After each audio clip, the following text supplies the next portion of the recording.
Today, I'm going to be showing you a really cool feature on your iPhone that I literally am using right now, and that is how to record your screen. Now, obviously, this is how I make these videos, is by recording my screen on my iPhone. It doesn't require any additional apps. It's something that's already built into there. So the way that I do that is if you pull down on the top right-hand corner, it opens your widget center, and you can see right there towards the bottom is a little red circle button.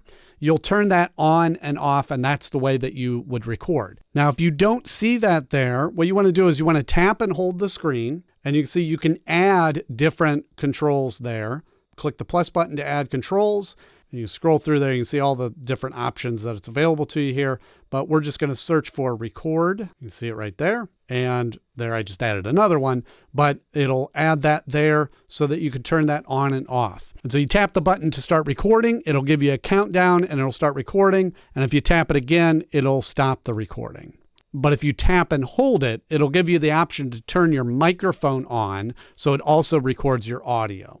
Okay, so if we tap and hold, you can see here down at the bottom, it says microphone on.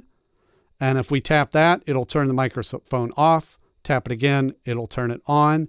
And then right there, you can see where it says stop recording. And if we tap that, it will stop recording. And then it'll save that recording into your photos. And then you can be able to access that later or edit it or send it off or do whatever you're doing with that. I hope you found this helpful, and I'll see you in the next one.